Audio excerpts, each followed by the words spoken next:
started building the movement and building the coalition.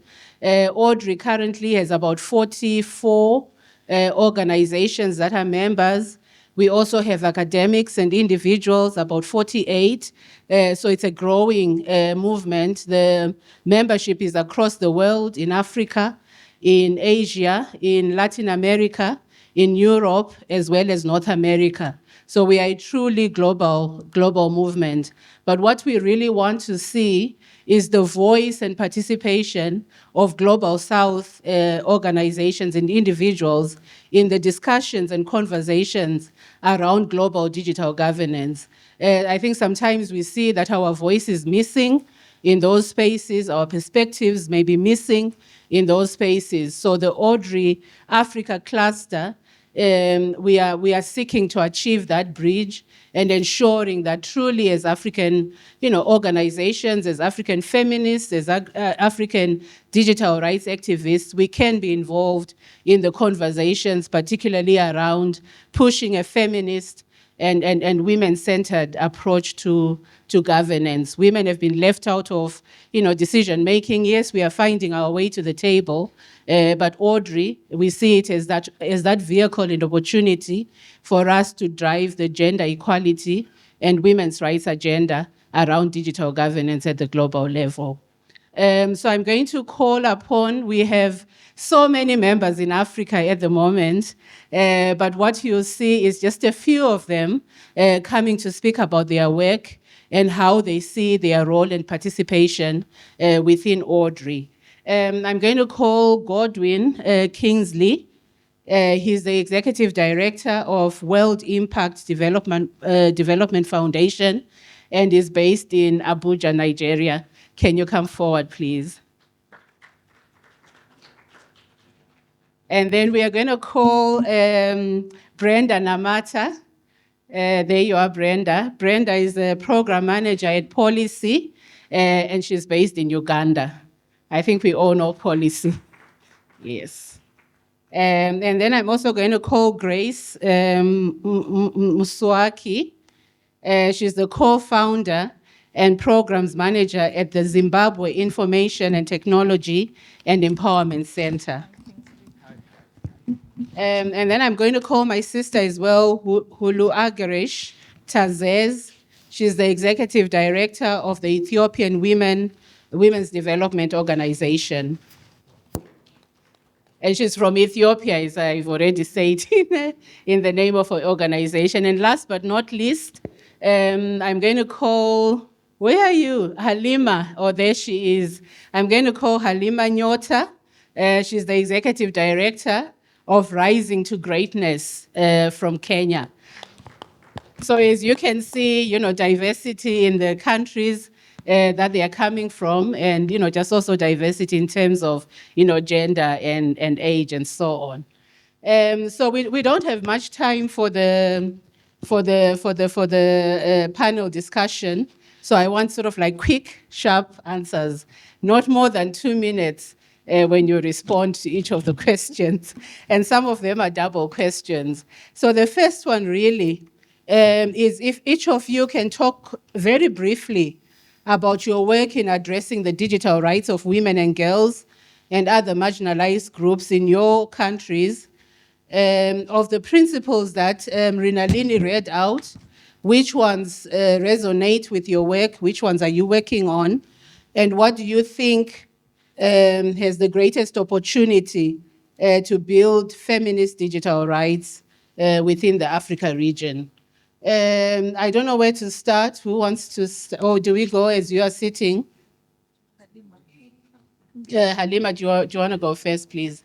Not more than 2 minutes. Okay. Good afternoon, everybody. My name is Hallima Nyota, and this I'm just trying to think, having 4 questions in 2 minutes. I hope the grace will abide. By and large, I work with Rising to Greatness, which is a community-based organization in western part of Kenya. And looking at part of the work that we do is looking at the conversation of digital rights awareness, having conversations with rural women and girls, but also girls within the learning institutions, to understand their specific rights, get to understand the specific threats that exist within the digital platform, have an awareness on how they can themselves protect their own data, because we believe that data protection begins with your own behavior and character. Giving them information on what should you do, how much information can you be able to give to the digital platform. And we believe in that we are able to help them understand, one, to safeguard their own rights while they are engaging in different digital platforms, be able to leverage on the existing opportunities that come with digital economy, and at the same time be able to protect themselves against issues of tech-facilitated gender-based violence, cyberbullying, and so forth and so on. And doing that work, ideally we contribute to the principle number 1, number 2, and number 3 of the feminist principle in gender and GDC. In terms of opportunities, I think that was your other question, right? In terms of the opportunities to take this forward, first, we are an alliance bringing together global membership, regional body organizations, and grassroots organizations. And for me, the first opportunity is to be able to leverage on our own expertise, experiences, resources, so that we are building on each other's effort, but also we are not duplicating resources, expertise, and opportunity. That in its nature will be able to do more impact and reach more people. Thank you. Yeah, thank you so much, Hallima. Yes, we want to go next. Thank you. Good afternoon, everyone. My name is Hullagarish Tazes. I came from Ethiopia. I am the director of Ethiopian Women Development Organization. It is a pleasure and an honor to join this important Alliance for Universal Rights AUDRi Africa cluster. As AUDO, we work to advance women's rights and gender equality through advocacy, awareness creation, and community engagement. In recent years, we have seen how digital, such as social media, online platforms, and new technologies are shaping the lives of women and girls for learning, networking, and empowering. But they also bring new risks, including online gender-based violence, misinformation, and exclusion. Based on that, our work focus on raising awareness about gender-based violence and legal frameworks that protect women and girls, building capacity for women and women leaders and community groups to digital platforms safely and effectively. And the other one, advocating for stronger national policies that respect and protect marginalized and groups.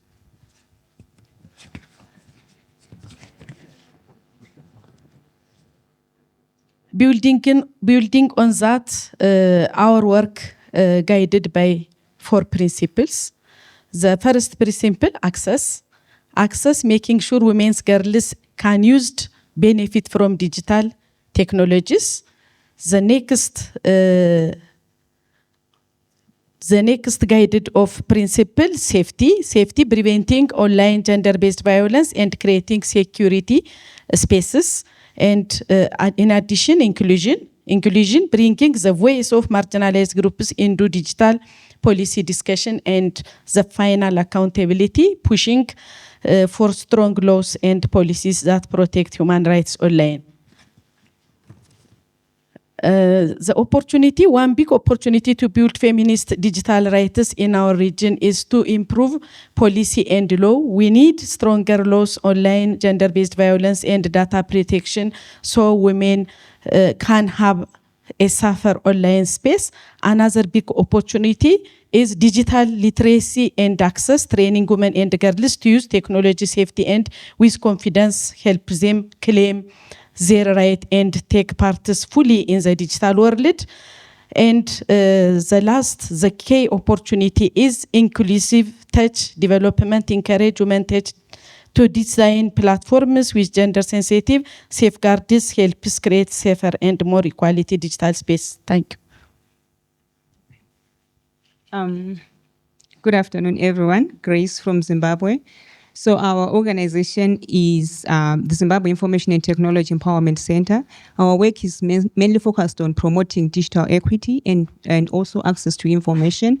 So we mostly do this through capacity building. We have quite a lot of capacity building initiatives that target marginalized groups and also women and girls. So of late, we have been focusing mostly on basic computer literacy skills, because from what we found out, we actually saw that in as much as we are saying that there's high internet penetration rate, but then in terms of how the citizens or the women can actually make use of that of those technologies to actually benefit them, they might lack those skills. Then we also have programs that focus on digital safety. This is where we raise awareness in terms of digital rights. I won't explain much on that.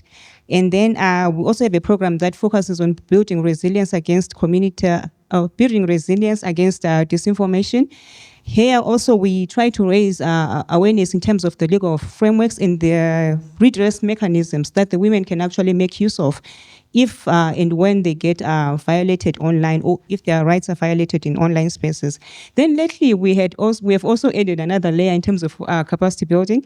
Here we're focusing mostly on those women who have actually aged out of interventions, because we know that as programmers, sometimes we say this program is mostly for from 18 to 35-year-olds, and then we forget that we actually have women who are more than 45 years old, and those women are the ones who are actually working on they're actually doing digital parenting to their kids who are digital natives. And so then we'll see that there's now more like a digital generation gap between those two generations. So we try as much as possible to have intergenerational dialogues where we bring this, we bring in the caregivers and also the digital natives, which we are the children, so that we can actually co-create some of these digital safety principles or guidelines or community pledges. Because the last one that we had was actually in a church setup, which was quite so interesting. So in terms of our work, we mostly fit into the feminist principle 1, 2, and 10. And when it comes to the areas of greatest opportunity, we firmly believe in building capacities and skills. And I actually believe that as an alliance or as the organizations that are really working on digital rights, we should focus more on building the capacity of the policymakers themselves. Do they even know or understand what digital rights are? And are they aware of the feminist digital principles? Because these are the very same people who are actually sitting on decision-making tables and making the laws and the policies. So those are our critical target groups, and also the women themselves in terms of really enhancing their agency in the area of digital rights. Okay, thank you. My name is Brenda Namata, and I am from Policy. Policy, we are a feminist civic tech organization that works at the intersection of data, design, and technology to improve the livelihoods of people. Therefore, we are not a law entity, but rather we work in digital rights and data governance. So what do we bring as far as digital rights for women and girls is concerned as an institution? We do promote and create a safe and joyful internet for women and girls within the African continent. And we do this from a localized perspective of women and girls identifying what their digital rights needs are, the challenges that they experience, defining the problems, and also working at the center of designing the solutions. So we strongly support in facilitating them to co-generate the solutions that address the digital challenges.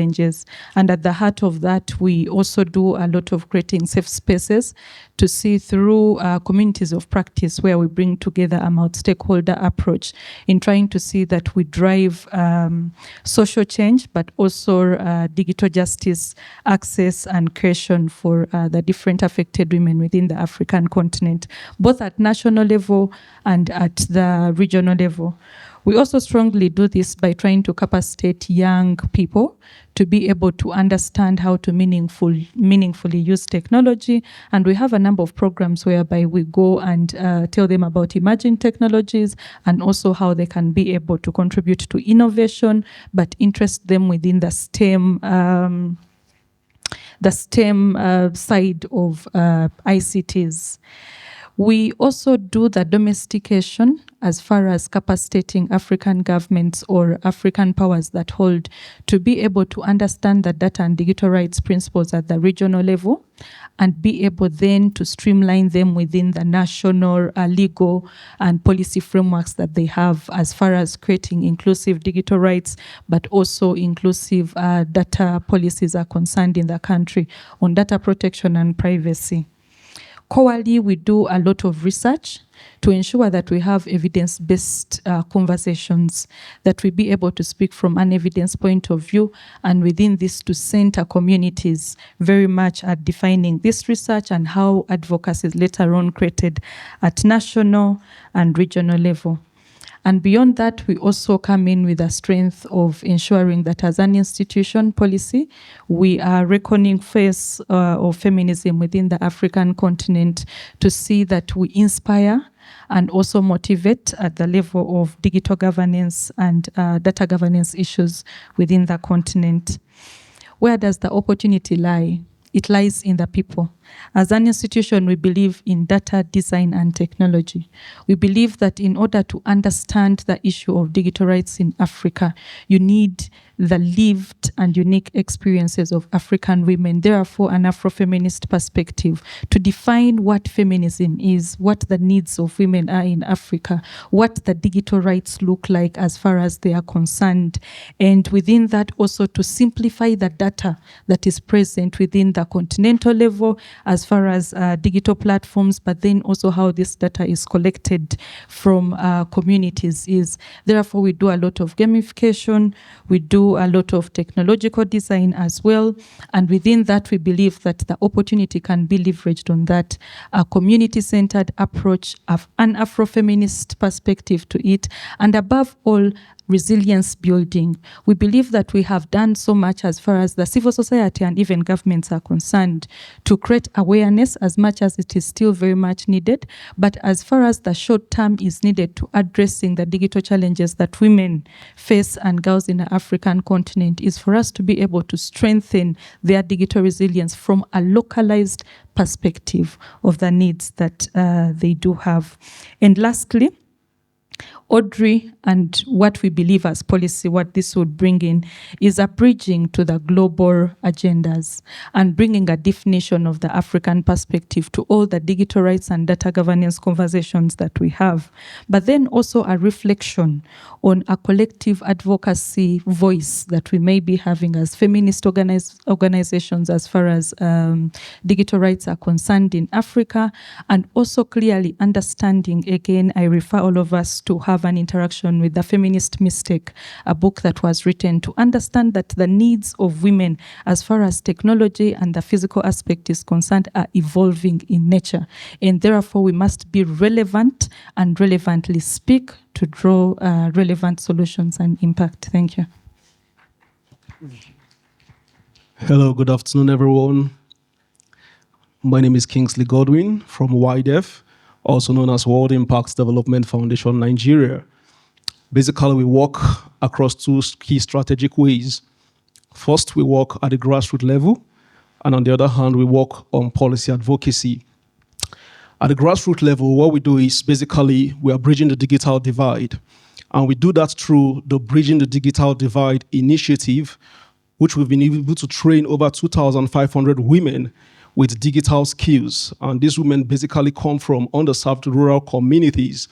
We held this particular program in partnership with the FCT Department of Mass Education. Additionally, some of our programs have cut across online social media campaign. We've run several campaigns online, which you could visit our website or our social media channels to take a look at some of the campaigns that we've done.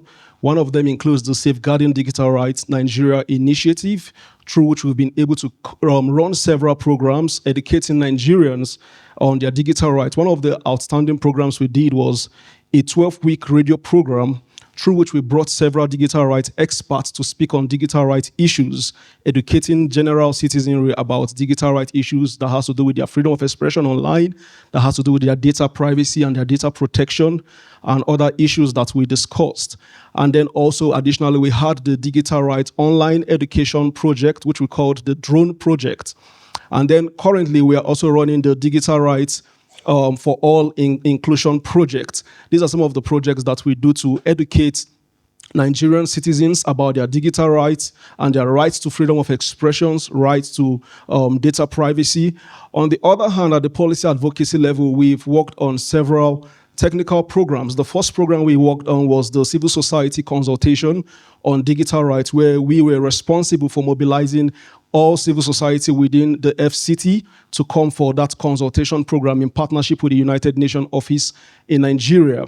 Additionally, we went ahead to have an MOU signed with the National Human Rights Commission.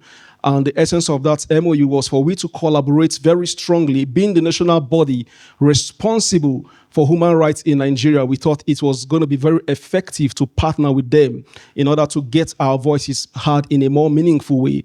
And together we were able to collaborate and host the high-level policy consultation on digital rights. And one of the issues that we were able to highlight and recommend more strongly is the issue of women's rights online.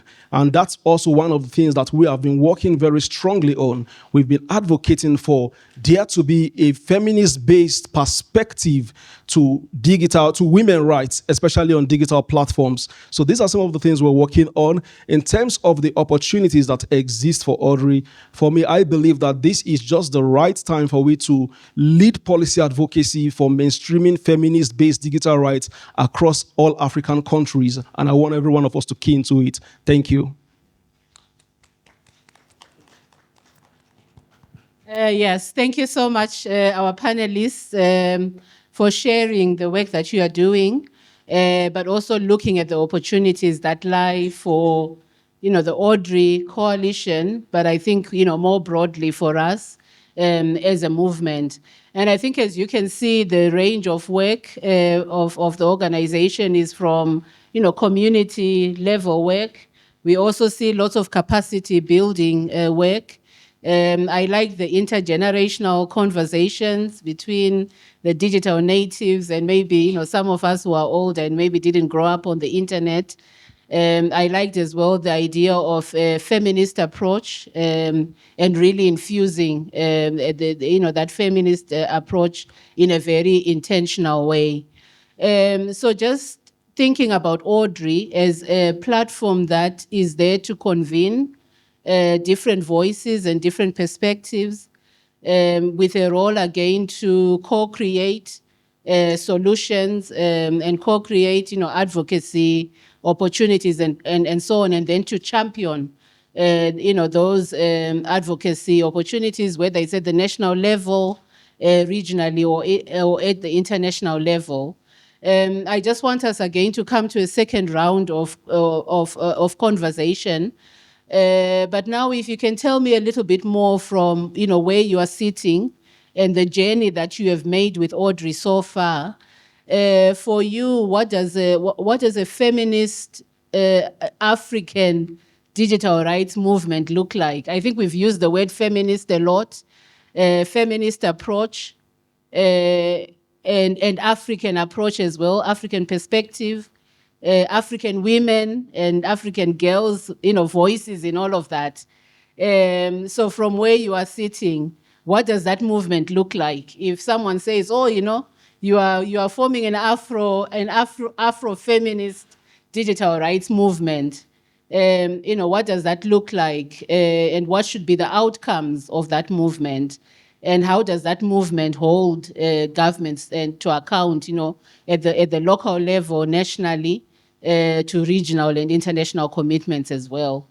I'll start off with, I think I'll start somewhere in the middle, maybe Brenda, if you can come in and speak, to that question of an African feminist digital rights movement and what the vision of that and the outcomes of that should look like.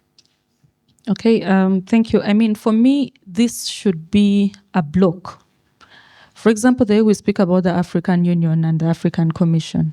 AUDRi should come as a block, as a one voice for, again, feminist organizations that are dealing in digital rights. As far as Africa and feminist organizations are speaking on digital rights, we must be seeing AUDRi.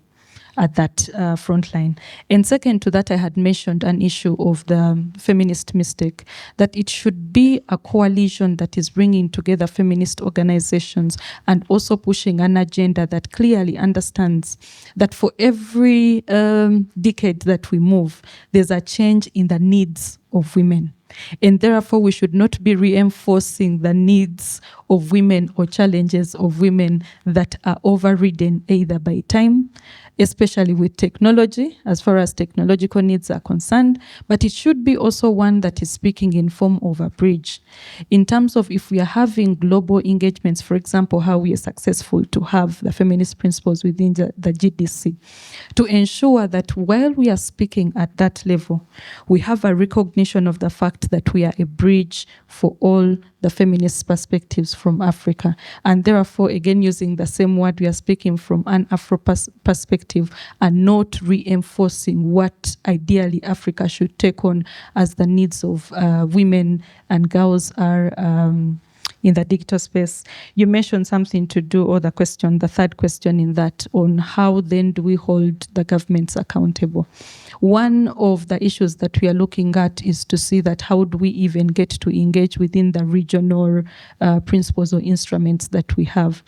This then, AUDRi, should come at a point of trying to educate and creating awareness within our African governments to understand these instruments, how they benefit women and girls as far as technology and innovations are evolving in these African countries, but most importantly, what they lose when they do not have either policies or enforcement in place that has inclusion on the digital and data governance level is concerned. Secondly, the collectiveness of conversation, that while AUDRi is speaking, we are not going to have a silo conversation at the advocacy level that many times actually creates echoes, or other words, the bouncing of agendas that we always work on as far as especially policy advocacy is concerned within the African continent. So perhaps AUDRi can be the watchdog and also the reinforcer of the voice as far as digital rights for women and girls are concerned. That is how I would look at AUDRi as a feminist digital coalition. Yeah. Thank you so much, Grace. Do you want to add anything to that or offer a different perspective? Well, I was actually going down my list and taking all the points that you're raising. But then now I think what I can add is I think what Grace can also agree with me, being survival-centered, carrying the voices of that very marginalized woman in that very dark or marginalized or forgotten area deep down in deep, I don't know where. Yeah, but then I think what I really wanted to really stress on is the issue of embracing the Ubuntu ethos as more like a moral foundation for the African movement. Just being conscious of the human behind each and every click or each and every post that we see in online spaces. How can AUDRi then really put more like that woman face in terms of all the advocacy issues that we have? And if we're looking also at the evidence-based advocacy, we're going to be using statistics, we're going to be using figures, but then let's back that up with lived experiences like what Brenda mentioned. So that whole approach of really knowing that at the end of the day, we're really talking about real people who actually have families. If it affects one person in online space, it doesn't really affect that person only, but it actually affects all of us as a whole, as an alliance, as the whole of Africa. So that really collective approach and collective responsibility is what will really identify identify the African cluster. Thank you so much. Hulu Garesh, do you want to go next, please, from Ethiopia? Okay. Thank you. In my opinion, in African feminist digital right, movement should be inclusive, intersectionality, and action-oriented. It must bring together civil societies, governance, and technology actors to make sure digital governance is not about access, but also about justice, safety, and equality through collective action. We can build strong partnership, influence policy, and create a digital future where women, girls, and marginalized groups are fully protected and empowered. Thank you. Thank you so much. I'm not going to come to Hallima. I'm going to go back to Kingsley as the man on the panel.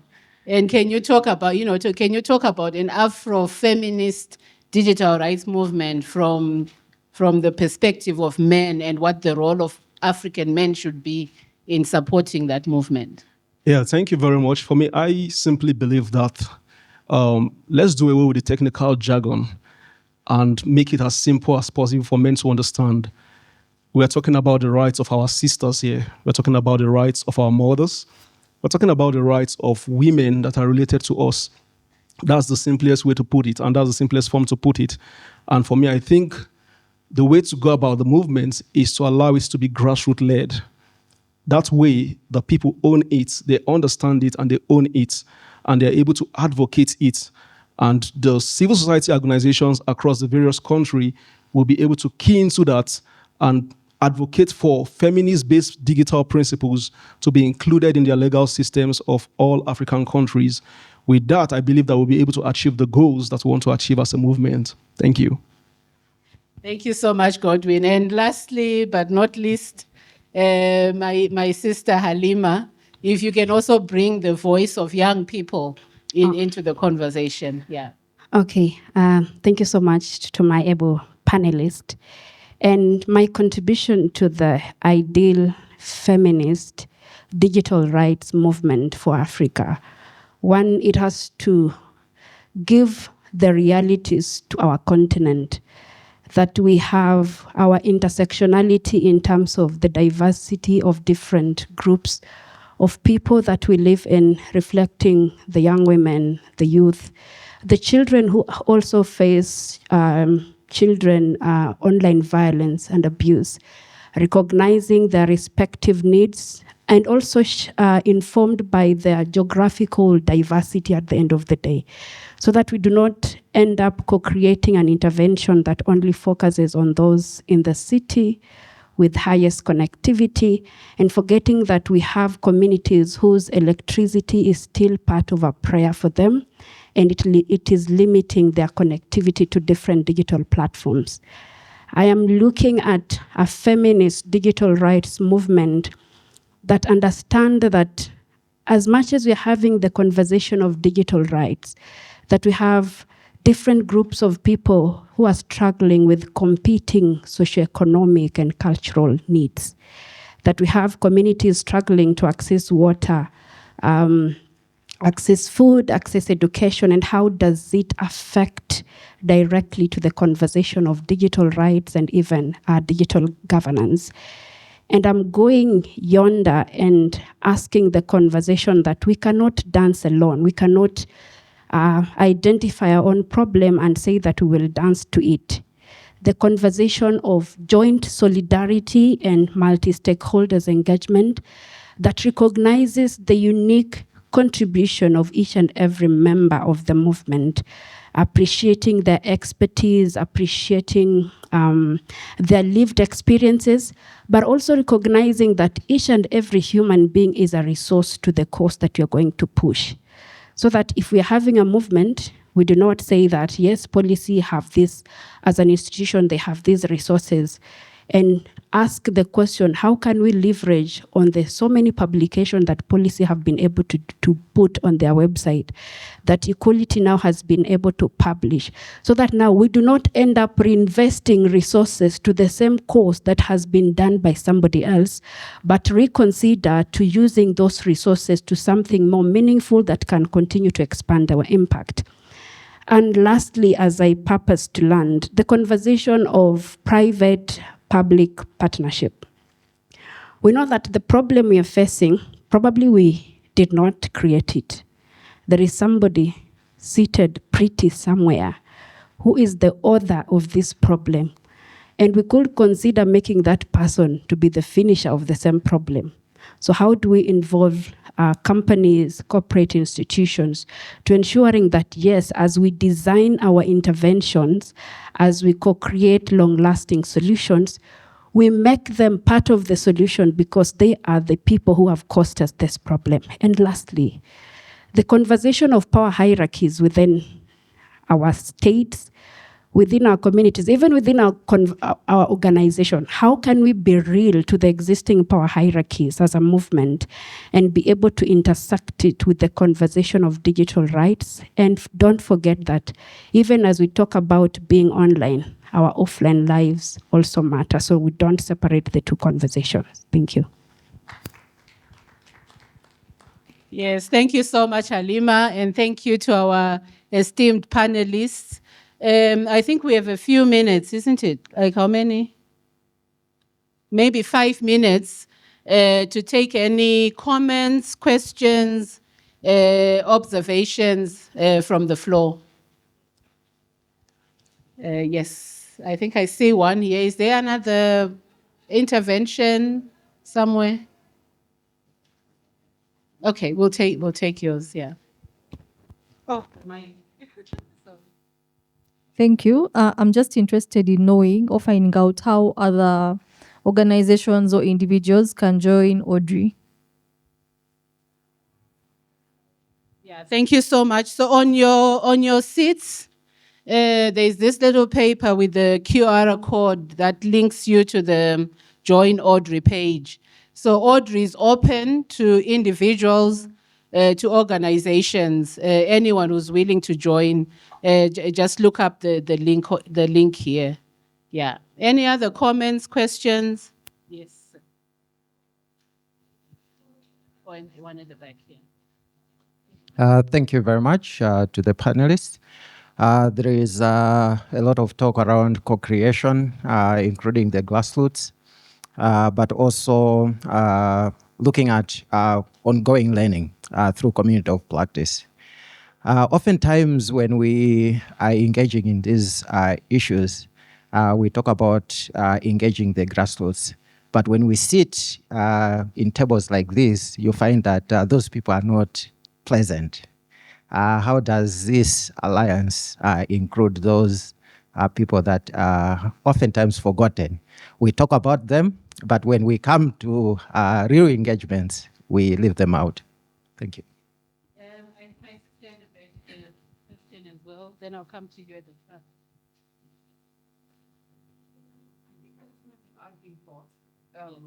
So when we're talking about Afrofeminist approaches to digital governance and digital rights, I was thinking about what that could mean beyond inclusion, ensuring that women have a say in how we go in tech governance and how they have a say in other. And I wonder where we are on the continent. I guess that's a question for everybody here. Where we are on the continent when it comes to inclusion, beyond STEM programs, beyond all of that. And I heard someone talk about the other problems in Africa. And so maybe that's why we don't focus on like access to internet, why we don't focus on the Afrofeminist inclusion, Afrofeminist solution to digital rights. So I guess my thought is, I really want us to interrogate what the Afrofeminist solutions will be, which means that we're thinking outside of whatever happens in the West and we're looking within our context, which means that it's going to be different in West Africa, East Africa, and Southern Africa. Is that what we're thinking? Is that how we're considering this Afrofeminist solution? And when we're talking about collaboration, what are we doing? You know, what are the steps we can really do and take to really ensure that we adopt this Afrofeminist solution as opposed to us talking shop? I'll take one more here and then, yes, Honorable, I see you. Yeah. Good evening. Thank you for your interventions. My name is Nyawera Wahito from the Resource Center for Women and Girls in Kenya, and we work with adolescent girls from rural parts, and we do a lot of feminist political education, and one of the areas we tackle is digital rights. And we've seen, for example, in the past year in Kenya, there's been rising cases of femicide, and not just in Kenya, in Africa, there's a lot of violence against women, increase in TFGBV, and we struggle in our governments, and there's a lack of political will, limited access to justice when it comes to, or deprioritization of justice, slow processes of justice when it comes to issues around violence or any issues pertaining to women and girls. offline. So we are now having a conversation about online digital rights. How do we then get to see governments being held accountable and prioritizing this, seeing as already when we are offline, this is usually not top of the agenda. So how does this become part of the top priority of our governments? What do you think? You may not have the answers. Thank you. Then I'll take the last one from Honorable Ntaba.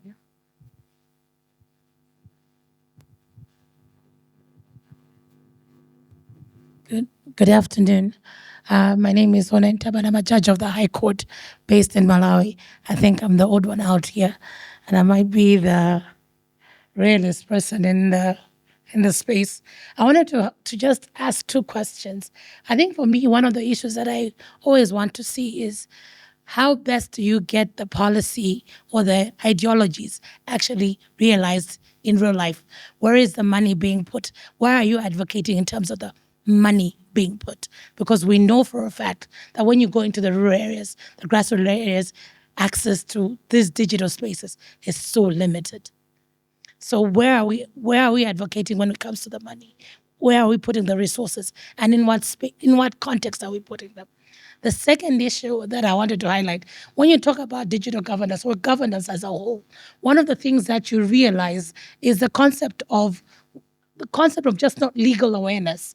It's moving beyond legal awareness, moving towards the space of legal empowerment, so that people just don't know the rights, but are able to promote them for their own use, as well as protect them when there have been violations. And that goes to the very essence of the question she's asking. There's an ideology that there's always an issue that people know when they know their rights, they'll be able to protect them. And then they'll be able to promote them in the spaces that they need to promote them.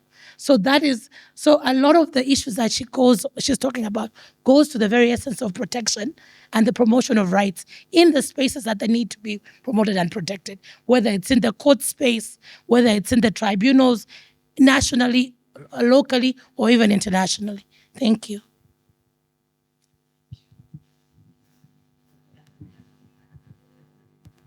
So the first question around, we talk about grassroots, but where are they?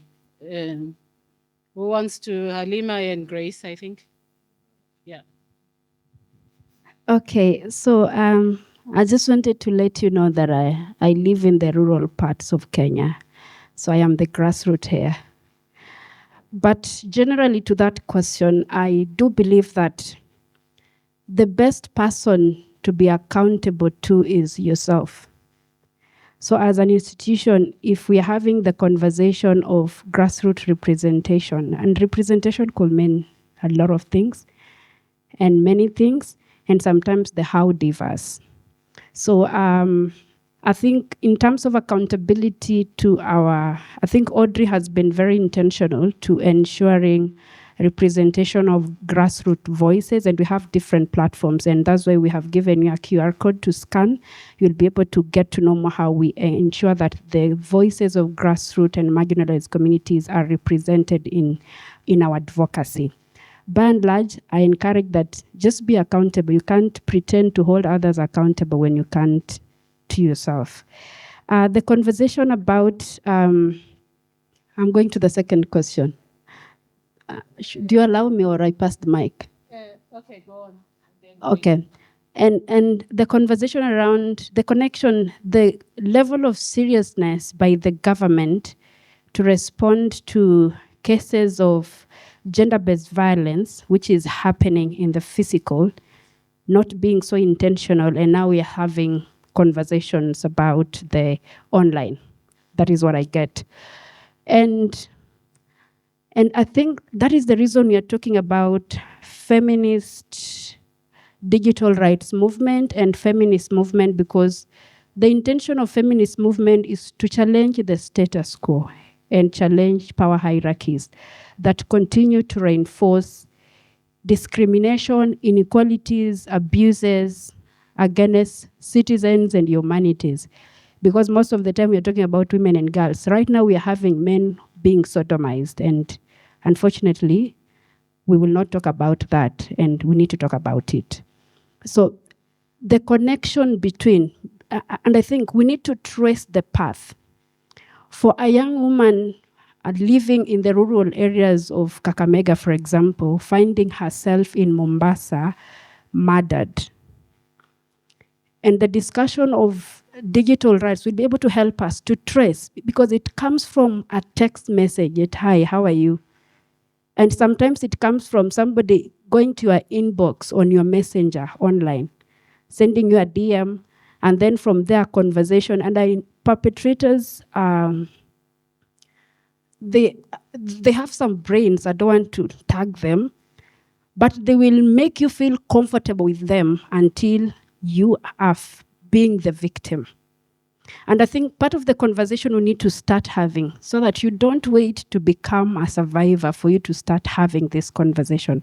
Because most of the time, when it is happening, when femicide cases are happening, because they are not at your door, you feel like that is a very strange conversation for you to engage in. So how do we collectively start having conversations so that now government listens to the masses? And the problem we're having, governments are not listening to us because it is maybe 10 of us speaking against the 50 million Kenyans or 51 million Ugandans. So the government won't listen to the 20 of us. But if we build a mass of communities where each and everyone is able to call the government out, the government will listen. Thank you.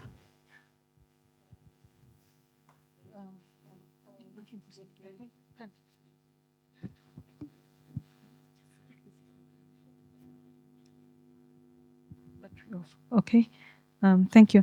I guess I'll respond to two questions briefly. Sister behind asked about what the Afrofeminism solutions look like in Africa. I would love to state that the African woman problem is not homogeneous in nature. And at policy now, AUDRi, we do recognize that different African women from different African regions are affected differently because of the demographic factors that they do experience on a daily, but then also the different technological contexts that they do exist in. And therefore, when we are advancing the Afro-feminist solutions or even facilitating the co-creation of these solutions, we endeavor to see that we center them at defining and identifying those challenges that they face within their context in the respective regions that they are in, and what would be the best solutions to addressing these problems. I believe that AUDRi, as well as a coalition, is bringing that to the face to ensure that even while we are having collective advocacy and solutions on digital rights at the continental level, we are coming more from a perspective of uniqueness and responsiveness to that uniqueness of the African woman.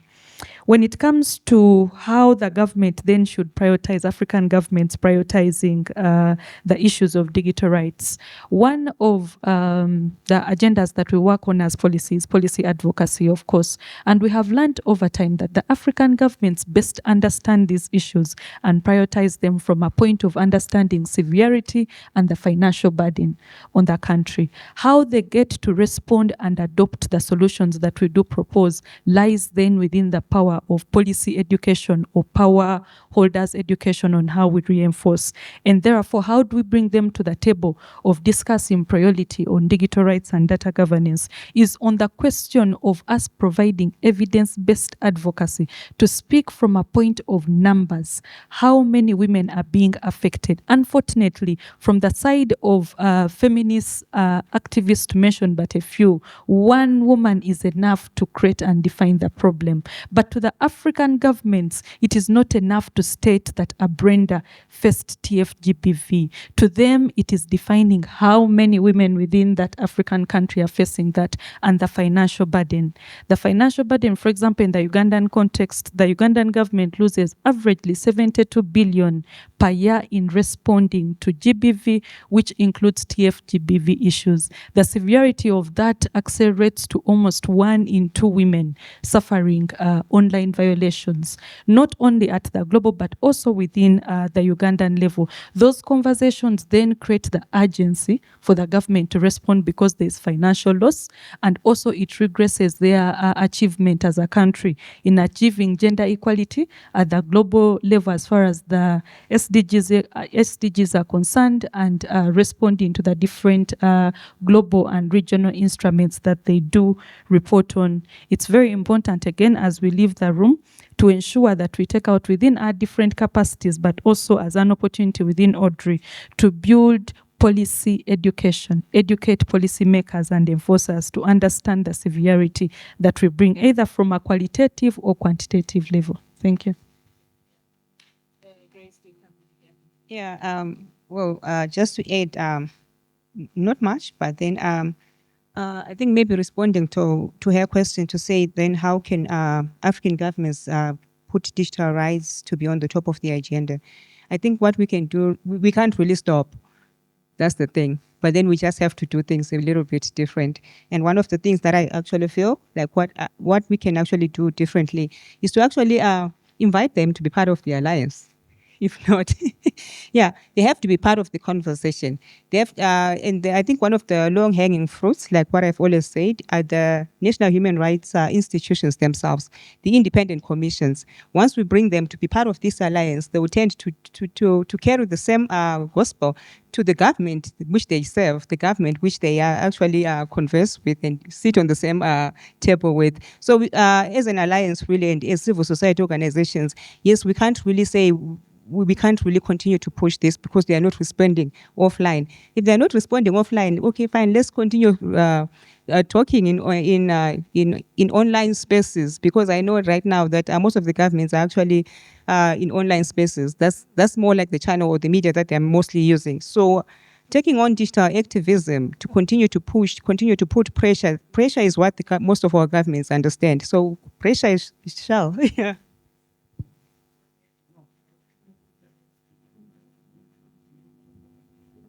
Yeah, just to buttress the points that Grace has made, it's very, very important that we carry key stakeholders, especially those in the various national assemblies of our various countries. It's very, very important that we carry them along. And I think the way we need to go about that also matters. You know, civil society must learn to work collaboratively with those in government. A lot of time, what we see oftentimes from civil society activism is they often carry an approach that is almost anti-government perspective in viewing things. So we have to find that close-knitted way and channel through which we could not just even work together, but first of all, begin the communication with them, make them understand why these things are essential and very important.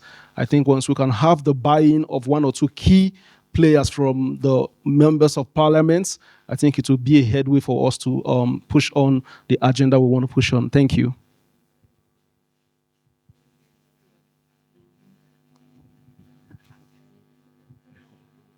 Yeah, maybe a big round of applause to our panelists. Thank you so much. On the issue of champions, as AUDRi, we actually do have a strategy for government champions. And we would want to, extend that a bit more to other policymakers, because we think that connection is very important between civil society and government, champions. We've had some government champions from Latin America, from Europe as well. And we are still working to get the African governments, some of them, to be champions. So if you know any, connections to governments to get champions for this agenda within government, we would welcome that as well. But thank you so much. So we move to the final segment. So I'll call again Mrinalini to take over now. Thank you. Yeah, if you want to.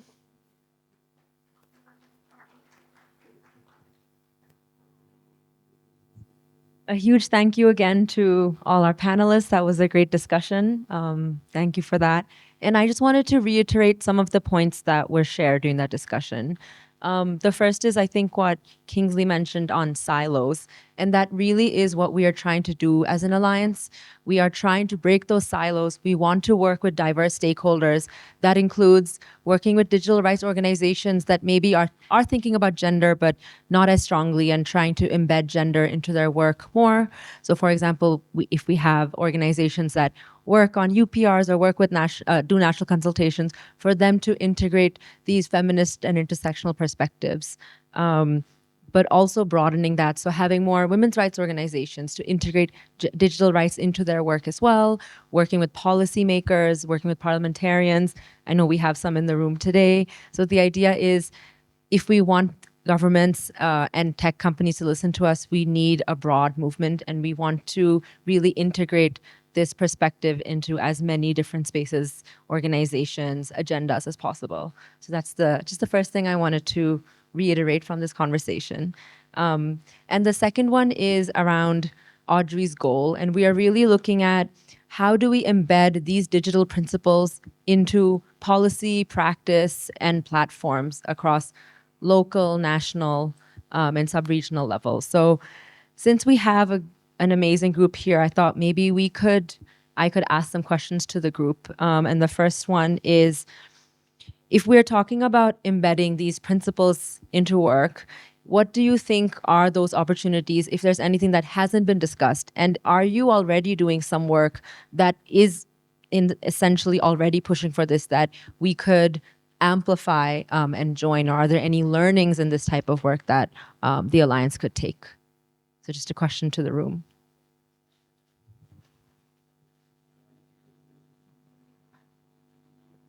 Any ideas of things? Oh. Okay, I'll repeat the question. The question is, what else can we do from what has been discussed to embed these principles into policy and laws across the continent? Oh, you don't have an answer. Or does anyone want to share their organization's work or any programs that is already linked to this? I wanted to share more of an opportunity that we could utilize. There is a global initiative on open government partnership, which also serves around expression, access to information, and digital governance. And I think it's an opportunity that can be utilized in different countries when they are developing their national action plans. Probably these principles could be the Alliance could look at how they could bring these principles into those national action plans. So it's an opportunity. Thank you. Great, thank you so much for sharing. And I'll get in touch with you after this to find out more. I think for me, as an opportunity, so we work with adolescent girls and young women, and we do a lot of training on digital rights and understanding the digital platforms. I see that as an opportunity, starting them young, so that they grow up with that kind of knowledge and awareness of their rights online. I also see an opportunity, it includes governments, but it's still an opportunity to embed this kind of training and learning into the curriculum. Yeah. Great, thank you so much for sharing. Any other responses? I guess. Thank you. So I think we can have more multi-stakeholder dialogues with people in parliament, because I think they're the ones who finally decide whether the policies are actually maybe implemented or even enacted. So I think multi-stakeholder dialogues with people in parliament is key. Then secondly is leadership trainings for young women who are, okay, we normally have all these leadership trainings for potential leaders. So I think if we have more younger people getting trainings on like digital rights, especially women or even male champions, I think that would be a good way to get our inclusive digital policies out there. Great, thank you. And I think there's someone at the back.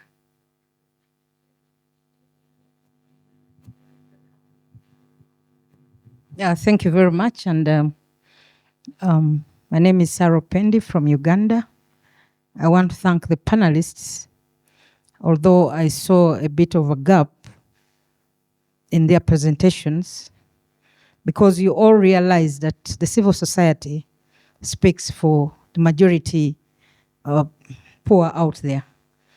And we as members of parliament are not being utilized by the civil society to push the government. You want to work with government, but they are sometimes difficult in responding to some of the concerns that you raise. So utilize the members of parliament as the bridge between the civil society and the executive in this digital space. And that is why we are here, to help you, but also empower us with the relevant information.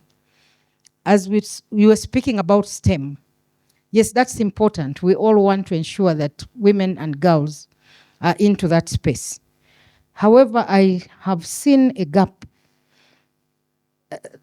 arising out of our engagements here, that we have not done so much in doing an audit to ensure that if there are scholarships, for example, given by the government in this field, have we done an audit on how many girls, for instance, are being taken on these programs?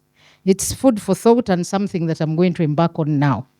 Because we have, for example, higher students financing scheme strictly for science subjects. But we've not spent time to analyze those lists. Of those lists, how many are girls? How many are these, the persons with disability that are benefiting from that scheme? So that's the contribution that I wanted to make. Please utilize us. Thank you. Great, thank you. And it raises the idea, we said we want government champions, so maybe we want parliamentarian champions as well. And I think you have signed up to be our first one. Yes. Hello, everyone. I think this is an invitation. You are inviting everybody in this room to our session tomorrow, which will be 2:30. And the dialogue is about paying the cost of connection, which involves 4 countries, that's Ghana, Kenya, Colombia, and Vietnam, which youth came together to make a research on digital health rights. And we came up with a lot of findings and recommendations. So we're expecting all of you to join us for this beautiful session tomorrow. Thank you. Great, thank you so much. And I think we're going to wrap up now because we are running out of time. But I just wanted to thank everyone for coming here and share some key updates about AUDRi. So everyone has the principles. There is a QR code on that, but also on your chairs, like Tsitsi mentioned. If you are interested in joining AUDRi, you can sign up on that website, or you can even sign up for our mailing list to get updates. And as our cluster launches, this is the time where we are setting up our working groups. We are really deciding our principles and work plans for the year. So this is a great time to influence this movement. And we're really looking forward to having more people join it. And soon we will be releasing a toolkit that we have created, which is about how CSOs can use international and regional mechanisms to advocate for digital rights. So that is something that we are looking forward to support this movement. Yeah, thank everyone for being here. And we might take one group photo. So if everyone would like to join us here behind me, we'll just take a quick group photo. Thank you.